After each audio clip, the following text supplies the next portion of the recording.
Hello friends and all students of LNMU degree part 1। Friends मैं आपका sir mister D Kumar सबसे पहले स्वागत करता हूं आप सभी का एसएसपी एजुकेशन सेंटर के इस ऑफिशियल यूट्यूब चैनल पर। फ्रेंड्स इस वीडियो में पूर्व की ही भांति LNMU BA part 1 psychology subsidy paper के स्टूडेंट्स के लिए महत्वपूर्ण ऑब्जेक्टिव प्रश्नों का उत्तर बताने जा रहा हूँ।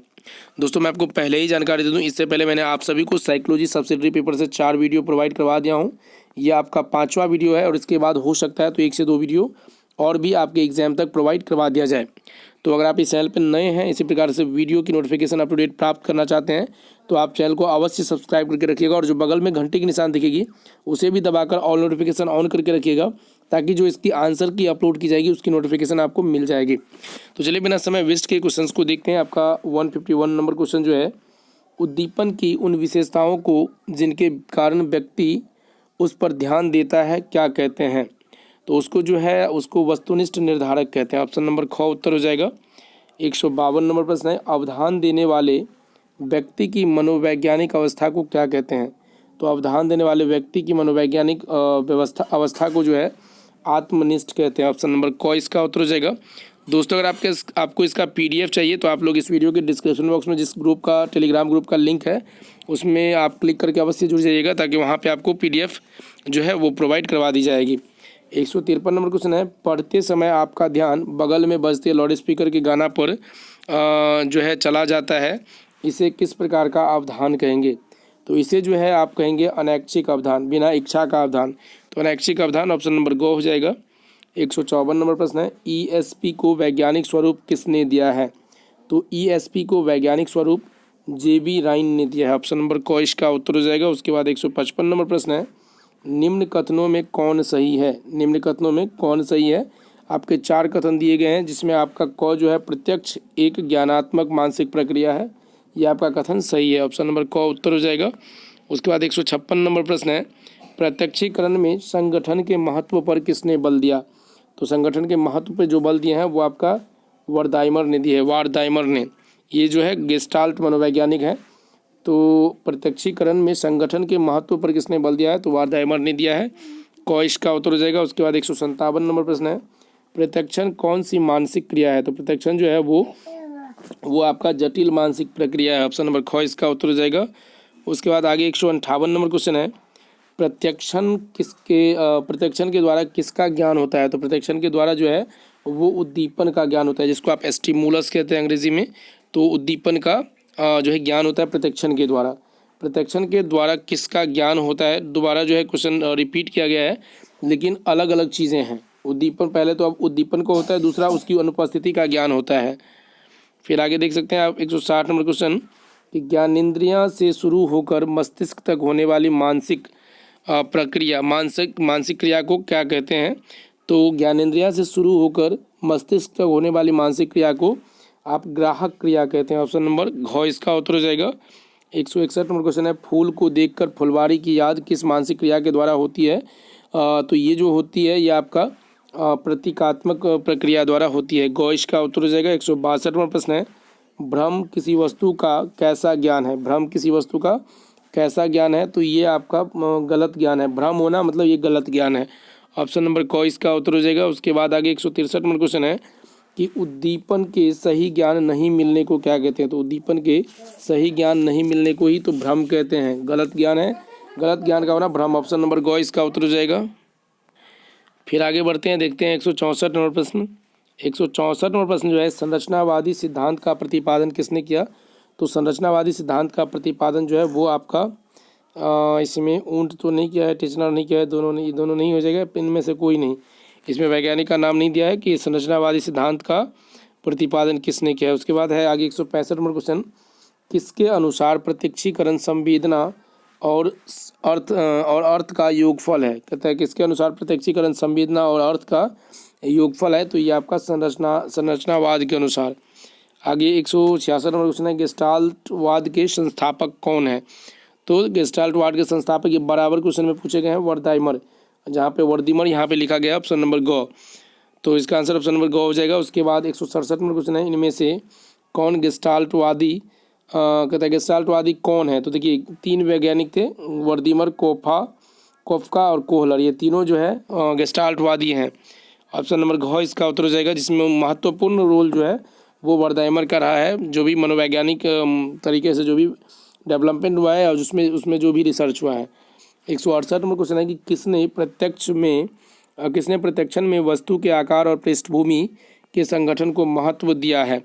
तो इसका जो उत्तर हो जाएगा 168 नंबर क्वेश्चन का वो हो जाएगा आपका गेस्टाल्टवादी ने प्रत्यक्षण में वस्तु के आकार और पृष्ठभूमि के संगठन को महत्व जो है वो गेस्टाल्टवादी ने दिया है, जिसमें आप देख सकते हैं तीनों का नाम है वर्दीमर, कोपका और कोहलर।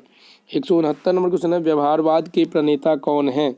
तो व्यवहारवाद के प्रणेता जो है वो आपका हल है, हल ऑप्शन नंबर ग इसका उत्तर हो जाएगा। 170 नंबर क्वेश्चन है किसने कहा कि सीखना की तरह प्रत्यक्षण एक अर्जित प्रक्रिया है। तो सीखना की तरह प्रत्यक्षण एक अर्जित प्रक्रिया है, ये कहा है व्यवहारवादी ने, व्यवहारवादी मनोवैज्ञानिक ने। ख इसका उत्तर हो जाएगा। उसके बाद 171 नंबर प्रश्न है कि इनमें से कौन प्रत्यक्षण का सामाजिक कारक नहीं है। तो प्रत्यक्षण का सामाजिक कारक जो है वो भीड़ नहीं है, क उत्तर हो जाएगा। उसके बाद 172 नंबर क्वेश्चन है कि इनमें से कौन प्रत्यक्षण का सांस्कृतिक कारक है।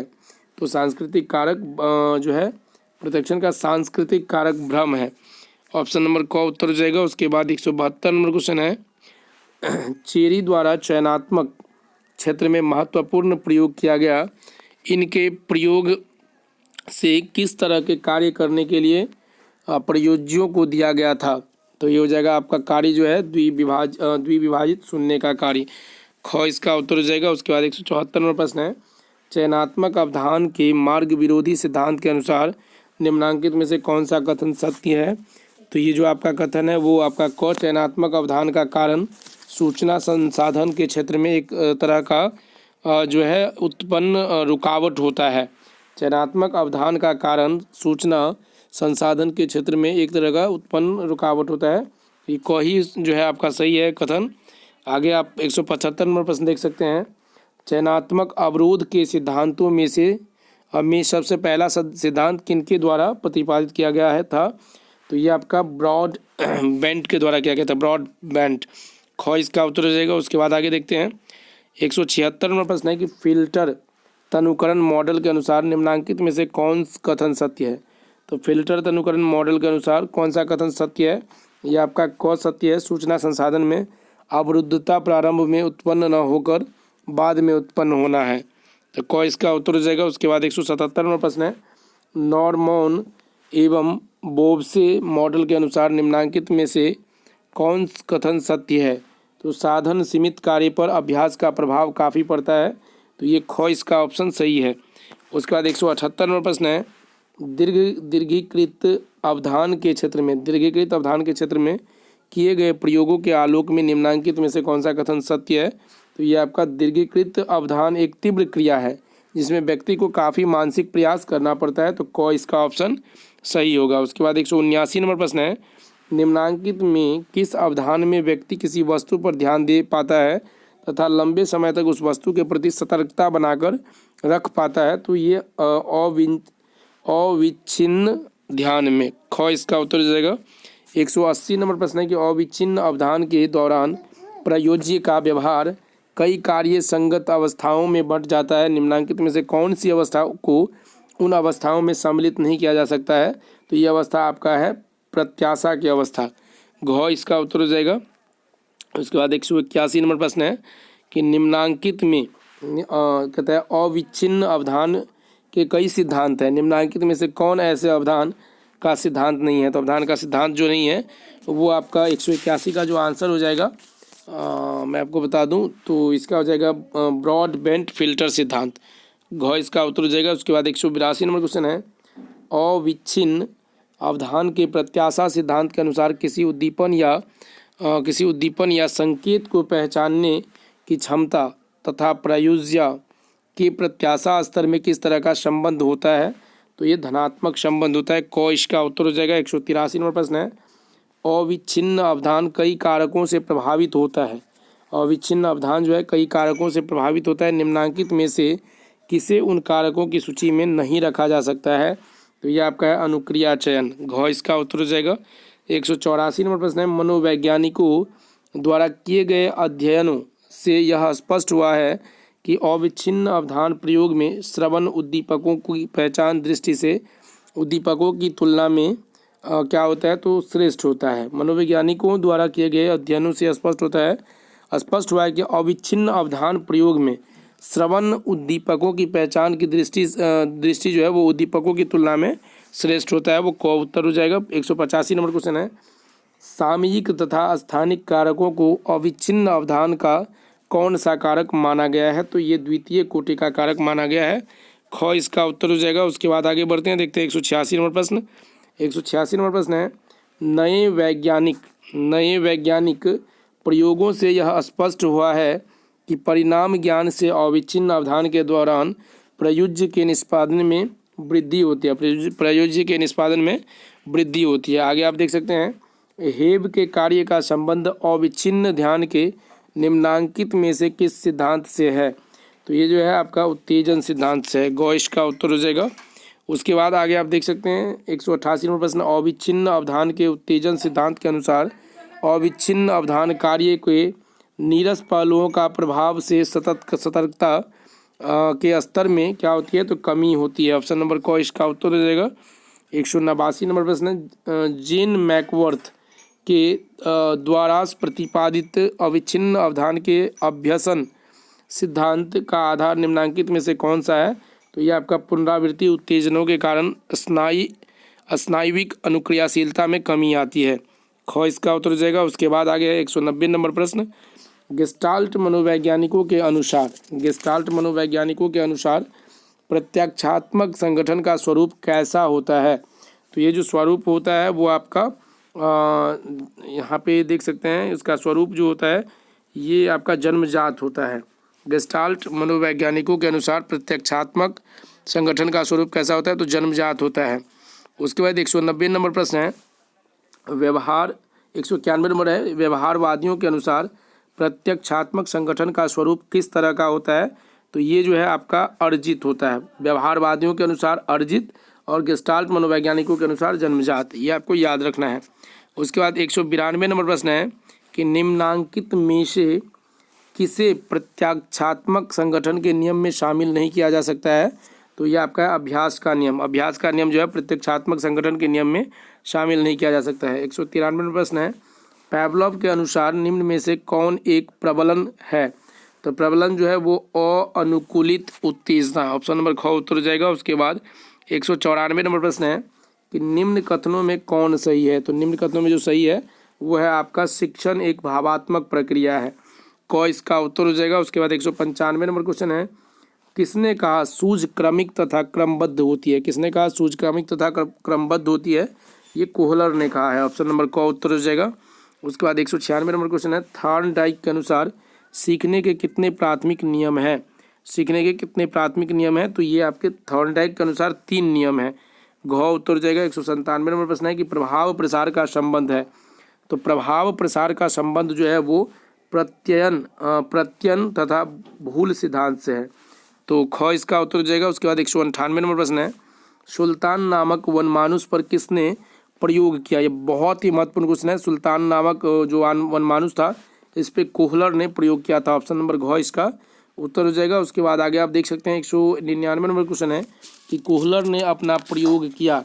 तो अभी आपको बताया गया कोहलर ने सुल्तान नामक वनमानुष पे किया। ऑप्शन नंबर घ इसका उत्तर हो जाएगा। उसके बाद 200 नंबर क्वेश्चन है, आह अनुभव सीखने के किस सिद्धांत से संबंधित है? आह अनुभव सीखने के किस सिद्धांत से संबंधित है? तो ये आपका सूझ सिद्धांत से संबंधित है। ख उत्तर हो जाएगा। उसके बाद थॉर्नडाइक ने अपना प्रयोग किया। तो इन्होंने अपना प्रयोग जो है वो चूहा पे किया था। ऑप्शन नंबर चूहा और बिल्ली पे किया था, लेकिन बिल्ली यहाँ पे ऑप्शन में नहीं है। तो ऑप्शन नंबर घ इसका उत्तर हो जाएगा। थॉर्नडाइक ने अपना प्रयोग जो है चूहा पे किया था। ऑप्शन नंबर घ इसका उत्तर हो जाएगा। 202 नंबर क्वेश्चन है कि कोई बच्चा आग की जलती अंगीठी छूता है, उसका हाथ जलने लग जाता है। कहता है कि उसका हाथ जलने लगता है, जान जाता है कि आग से हाथ जलता है। मनोवैज्ञानिक में इसे कौन सी क्रिया कहेंगे? तो इसे जो है आप कहेंगे परिमार्जन की क्रिया। कोई बच्चा जो है आग पहले शुरुआती दौर में आग की जलती अंगूठी छूता है और देखता है कि उससे हाथ जलता है, तो फिर आगे से उसको वो नहीं दोहराता है, मतलब वो सतर्क हो जाता है। तो इसको परिमार्जन की क्रिया कहते हैं। उसके बाद 203 नंबर क्वेश्चन है कि व्यक्ति के अभ्यास के फलस्वरूप उत्पन्न व्यवहार में अपेक्षाकृत जो कहता है अस्थायी परिवर्तन होता है, यह परिवर्तन एक निश्चित दिशा में होता है जिससे व्यक्ति की अभिप्रेरणात्मक अवस्थाओं को संतुष्टि मिलती है। मनोविज्ञान में इसे कौन सी क्रिया कहते हैं? तो इसे जो है सीखना कहते हैं। ऑप्शन नंबर घ इसका उत्तर हो जाएगा, क्योंकि उससे हम सीखते हैं, जो भी क्रिया करते हैं और उनके फलस्वरूप जो ज्ञान प्राप्त होता है उससे हम सीखते हैं। जो एक दिन टाइप कर लेता है वह दूसरे दिन भी वह काम कर लेता है, इस प्रकार भविष्य में उसका उपयोग कर वह अपने को समायोजित करता है, यह कौन सी क्रिया है? तो यह जो क्रिया है आपका वो सीखना ही क्रिया है। ऑप्शन नंबर क इसका उत्तर हो जाएगा, क्योंकि जब एक बार आप कोई काम करते हैं उसको सीख जाते हैं और उसके सीखने के बाद आप जो है उसको रिपीट करते रहते हैं। 205 नंबर क्वेश्चन है कि मनोविज्ञान की वह कौन सी क्रिया है जो व्यक्ति के अनुभव तथा अभ्यास पर आधारित होती है? तो ये आपका सीखना ही है। सीखना जो है व्यक्ति के अनुभव तथा अभ्यास पे आधारित होती है। क उत्तर हो जाएगा। 206 नंबर क्वेश्चन है किसी विषय को सीखने में जब लगातार प्रयास करते हैं तो इसे कौन सी विधि कहते हैं, या इसे कौन सी विधि कहेंगे? तो उसे संकलित विधि कहते हैं। उसके बाद 207 नंबर क्वेश्चन है जब कोई व्यक्ति किसी कविता को कुल 15 बार पढ़ता है और हर 5 बार पढ़ने के बाद थोड़ी देर विश्राम करता है, इस तरह के सीखने को कौन सी विधि कहेंगे? तो उसको शांतराल कहेंगे। मतलब उसमें कुछ समय का अंतराल लेकर या समान अंतराल लेकर वो पढ़ाई करता है। 208 नंबर प्रश्न है कि जब हम किसी विषय के एक भाग को सीख जाते हैं तब दूसरा और उसी तरह तीसरा चौथा भाग सीखते हैं, विषय को विभिन्न भागों में बांटकर सीखने की विधि को क्या कहेंगे? तो उसको अंश विधि कहेंगे। ऑप्शन नंबर ग इसका उत्तर हो जाएगा। 209 नंबर प्रश्न है शहर की किसी सड़क से जब आप बार बार गुजरते हैं तो कुछ दिनों के बाद आपको सड़क के अगल बगल के बहुत से साइन बोर्ड और विज्ञापनों की बात मालूम हो जाती है। आपका उद्देश्य इन बातों को सीखना नहीं था, चूँकि बार बार ये बातें सामने आती रही इसीलिए आप इन्हें स्वतः सीख गए, यह कौन सी विधि है? तो यह आपका आनुषांगिक विधि है। ऑप्शन नंबर ग इसका उत्तर हो जाएगा। 210 नंबर प्रश्न है परीक्षा नज़दीक आने पर विद्यार्थी संभावित प्रश्नों के उत्तर को पूरी अभिरुचि से याद करता है, उसमें उस विषय को सीखने की जोरदार प्रवृत्ति रहती है, इस तरह से सीखने को क्या कहते हैं? तो इस तरह से सीखने को अभिप्रेत कहते हैं। मतलब मोटिवेशन हमें मिलता है तो अभिप्रेरण या अभिप्रेत कहते हैं। घ इसका उत्तर हो जाएगा। 211 नंबर क्वेश्चन है कि किसी विषय को लगातार प्रयास न कर जब बीच बीच में थोड़ा विश्राम करके सीखा जाता है तो इसे कौन सी विधि कहते हैं? तो इसे अब मैंने आपको बता दिया था शांतराल विधि कहते हैं। ग इसका उत्तर हो जाएगा। 212 नंबर प्रश्न है सीखने का कौन सा नियम यह बताता है कि पुरस्कृत व्यवहार को जो है वो दोहराना चाहिए या जीव दोहराना सीखता है? तो ये आपका ग हो जाएगा प्रभाव नियम को। ऑप्शन नंबर सीखने का कौन सा नियम यह बताता है? तो ये प्रभाव नियम बताता है। जैसे ही किसी चीज़ का प्रभाव होता है तो उसको रिपीट करने की जो है तो आपको जो है प्रभाव का नियम ही है जो यह बताता है कि पुरस्कृत व्यवहार को जीव दोहराना सीखता है। तो इसका आंसर ग हो जाएगा। उसके बाद आगे 213 नंबर क्वेश्चन है कि सीखने के प्रयत्न त्रुटि सिद्धांत का प्रतिपादक कौन था? तो सीखने के जो है प्रयत्न त्रुटि सिद्धांत जो है वो थॉर्नडाइक ने दिया है। ख इसका उत्तर हो जाएगा। आगे 214 नंबर क्वेश्चन है कि वाटसन ने अल्बर्ट नाम के बच्चे पर उजले चूहे से डरने संबंधी जो प्रयोग किया उससे किस सिद्धांत की प्रतिपुष्टि हुई या पुष्टि हुई? तो ये अनुबंध सिद्धांत जो है शास्त्रीय अनुबंध सिद्धांत जिसको कहते हैं। तो क इसका उत्तर हो जाएगा अनुबंध सिद्धांत, जिसको एसआर बॉन्ड थ्योरी कहते हैं। उसके बाद 215 नंबर क्वेश्चन है कि पैवलव ने अपना बहुचर्चित प्रयोग किस जीव पर किया? तो उन्होंने कुत्ता पे किया।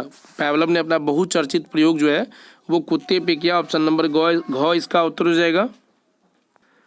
216 नंबर क्वेश्चन है कि शाब्दिक सीखना में निम्नांकित में से किस विधि का उपयोग प्रयोज्यों को प्रेरित करने में नहीं किया जा सकता है? ये आपका भोजन एवं पानी से वंचन। शाब्दिक सीखना में मतलब किस विधि का उपयोग जो है प्रयोज्यों को प्रेरित करने में नहीं किया जाता है? तो भोजन एवं पानी का प्रयोग जो है प्रेरित करने के लिए नहीं किया जाता है शाब्दिक सीखने में। 217 नंबर क्वेश्चन है कि स्किनर बक्स में पशु के व्यवहार का लेखा जोखा का पता निम्नांकित में से किससे चलता है? तो वो आपका संचयी रिकॉर्डिंग से चलता है। तो ग इसका उत्तर हो जाएगा। 218 नंबर प्रश्न है पैवलव ने अनुबंध सिद्धांत में निम्नांकित में से किसे सर्वोच्च स्थान दिया? तो पैवलव ने अनुबंध सिद्धांत में जो है यहाँ पे देख सकते हैं सामीप्यता को सर्वोच्च जो है स्थान दिया। ग इसका उत्तर हो जाएगा। 219 नंबर प्रश्न है क्लासिकी अनुबंध होने के लिए यह आवश्यक है कि स्वाभाविक उद्दीपक अनुबंधित उद्दीपक के तुरंत बाद दिया जाए तथा इन दोनों का युग्मित उपस्थिति कई बार किया जाए, परंतु इस कथन का एक अपवाद भी है जो निम्नांकित में से कौन है? तो वो आपका है अनुबंधित स्वाद विरुचि। गौ इसका उत्तर हो जाएगा। 220 नंबर प्रश्न है, प्रयास एवं त्रुटि अधिगम पर बिल्ली को पहले बक्स में रखकर किसने अधिक शोध किया? तो ये जो है आपके थॉर्नडाइक ने शोध किया, जो कि आपको पहले भी बता दिया कि थॉर्नडाइक ने बिल्ली एवं चूहे पे प्रयोग किया है। तो प्रयास एवं त्रुटि का जो नियम है, जहाँ भी प्रयास एवं त्रुटि का सिद्धांत आएगा वो वहाँ पे थॉर्नडाइक का नाम आएगा। तो इसका आंसर गौ हो जाएगा। 221 नंबर क्वेश्चन है कि निम्नांकित में से किसमें क्रिया प्रसूत अनुक्रिया के होने का दर अधिकतम होता है? तो ये आपका परिवर्त्य अनुपात अनुसूची में। ख इसका उत्तर हो जाएगा। 222 नंबर प्रश्न है कि वह कौन सी मानसिक प्रक्रिया है जिसके द्वारा हम गत अनुभवों को वर्तमान चेतना में लाते हैं? तो ये है आपका स्मरण। वह कौन सी मानसिक प्रक्रिया है? तो ये आपका स्मरण प्रक्रिया है जिसके द्वारा हम गत अनुभवों, जो भी हम गत दिनों में अनुभव करते हैं उसको वर्तमान चेतना में लाते हैं, वो स्मरण है। 222 का आंसर गौ हो जाएगा। उसके बाद चलिए आगे बढ़ते हैं और देखते हैं 223 नंबर प्रश्न कि सीखे गए विषय को मन में बनाए रखने की क्रिया को क्या कहते हैं? तो सीखे गए विषय को मन में बनाए रखने की क्रिया को धारणा कहते हैं। एक हम धारणा बना लेते हैं, जो भी चीज़ें सीखते हैं या जानते हैं उसकी एक धारणा बना लेते हैं कि यहाँ से हम ये चीज़ सीखे हैं, तो इसको धारणा कहते हैं।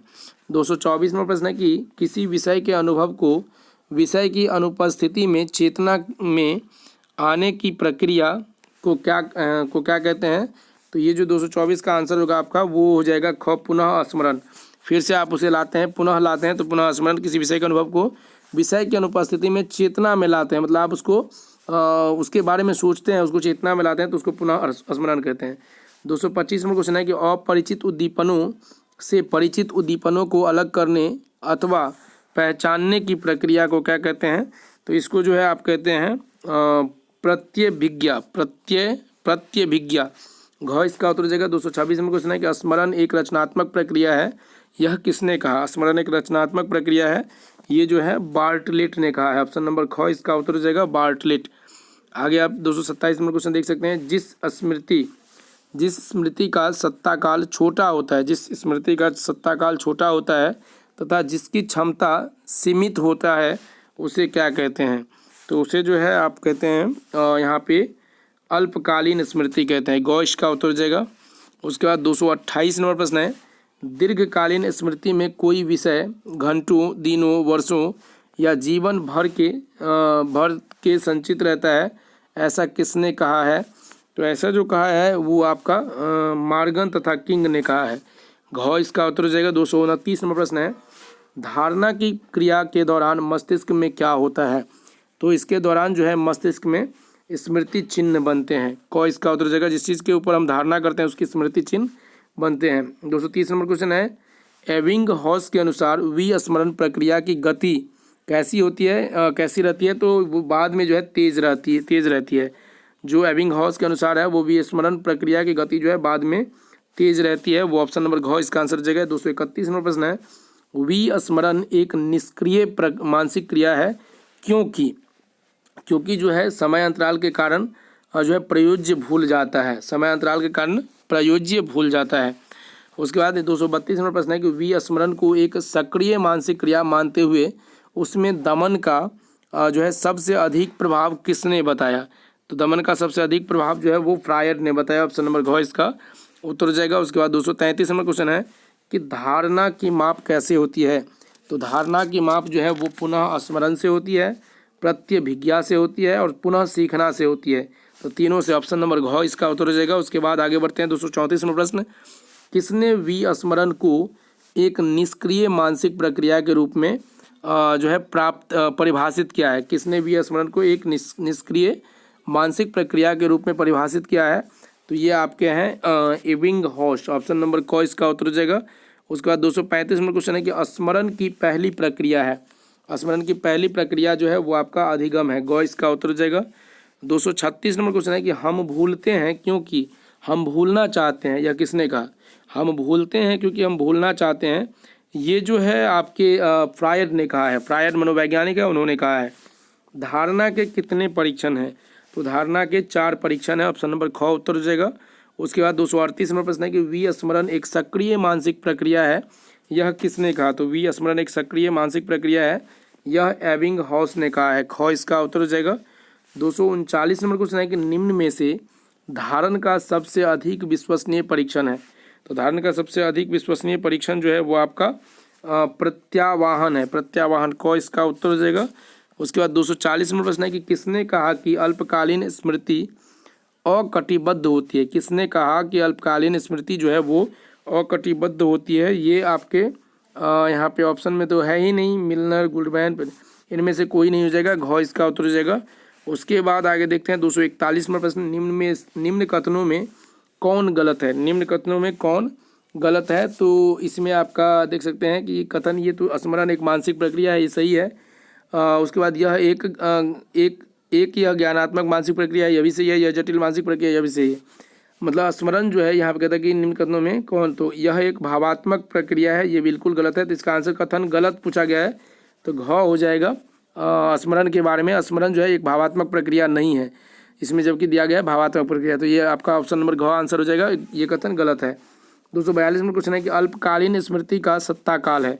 तो अल्पकालीन स्मृति का जो सत्ता काल है ये आपका उसका कोई भी फिक्स समय नहीं है, इनमें से कोई नहीं हो जाएगा, ऑप्शन नंबर घ। उसके बाद 243 नंबर प्रश्न है कि किसने कहा स्मृति एक पुनरुत्पादक प्रक्रिया है? तो ये आपके मनोवैज्ञानिक है एबिंगहॉस, इन्होंने ही कहा है। ऑप्शन नंबर घ इसका उत्तर हो जाएगा। 244 नंबर प्रश्न है विस्मरण समय बीतने के कारण होता है, किसने कहा? विस्मरण समय बीतने के कारण होता है, ये एबिंगहॉस ने कहा है। ख इसका उत्तर हो जाएगा। 245 नंबर प्रश्न है निम्न में से कौन विस्मरण का कारण है? निम्न में से कौन विस्मरण का कारण है? तो यह आपके पृष्ठोन्मुख अवरोध है। क इसका उत्तर हो जाएगा। 246 नंबर प्रश्न है चिंतन को प्रमुख कितने वर्गों में विभक्त किया जा सकता है? चिंतन को प्रमुख कितने वर्गों में विभक्त किया जा सकता है? तो ये आपका है 2 वर्गों में, ऑप्शन नंबर ग इसका उत्तर हो जाएगा। 247 नंबर प्रश्न है विलंबित प्रतिक्रिया का मापन किसके द्वारा किया गया था? तो विलंबित प्रतिक्रिया का मापन जो है वो हंटर के द्वारा किया गया था। क इसका उत्तर हो जाएगा। उसके बाद आगे 248 नंबर क्वेश्चन है गेस्टाल्टवादी मनोवैज्ञानिक समस्या समाधान को किसका परिणाम मानते हैं? तो गेस्टाल्टवादी मनोवैज्ञानिक जो है वो समस्या समाधान को सूझ का परिणाम मानते हैं कि आपके पास अगर सूझ है तो आप समस्या का समाधान कर सकते हैं। 249 नंबर क्वेश्चन है चिंतन की क्रिया किससे उत्पन्न होती है? तो चिंतन की क्रिया जो है वो आपका किसी विचार से उत्पन्न होती है। चिंतन की क्रिया जो है वो विचार जब आप कहते हैं चिंतन की क्रिया किससे, चिंतन पूछा गया है, चिंता नहीं है। तो चिंतन की क्रिया जो है वो किसी समस्या से उत्पन्न होती है। जब भी कोई समस्या होती है तो वहाँ पे हम चिंतन करते हैं कि उसका जो है उपाय क्या होगा, उसे दूर कैसे किया जाएगा। क हो जाएगा उत्तर 249 का। और जो इस वीडियो का अंतिम प्रश्न है 250 नंबर क्वेश्चन, उच्च स्तरीय स्तर पर समस्या समाधान की आंतरिक कहानी ही चिंतन है। कहता है कि उच्च स्तरीय स्तर पर समस्या समाधान की आंतरिक कहानी ही चिंतन है, ये किसने कहा? तो इसका आंसर बताने से पहले आप सभी से बस यही रिक्वेस्ट करूंगा कि अगर आप इस चैनल पर नए हैं, अभी तक चैनल को सब्सक्राइब नहीं किया है तो चैनल को अभी सब्सक्राइब कर लीजिए और जो घंटी की निशान दिखेगी उसे दबाकर ऑल नोटिफिकेशन ऑन कर लीजिएगा, ताकि आगे आने वाली हर एक वीडियो की नोटिफिकेशन आपको अपडेट मिलती रहेगी। और हाँ दोस्तों, इसमें जो है मात्र जो है 22 से 23 क्वेश्चन और बच गए हैं, तो आप लोग कमेंट करके बताइएगा। अगर आपको वो वीडियो चाहिए तो आप कमेंट अवश्य कर दीजिएगा, ताकि मैं प्रयास करूँगा आपके एग्जाम से पहले आपको वो वीडियो प्रोवाइड करवा दूँ। तो चलिए इसका आंसर बता ही देता हूँ। उच्च स्तरीय स्तर पर समस्या समाधान की आंतरिक कहानी ही चिंतन है, ये आपका जो मनोवैज्ञानिक है डैसियल इन्होंने कहा है। ऑप्शन नंबर ख उत्तर हो जाएगा। तो आशा करते हैं आप सभी को ये वीडियो अच्छी लगेगी। वीडियो को लाइक कीजिएगा, अपने सभी दोस्तों तक शेयर भी कर दीजिएगा। मिलते हैं नए वीडियो में आगे के क्वेश्चन के आंसर के साथ, तब तक लेते हैं अलविदा। जय हिंद, जय Bharat. Thank you so much.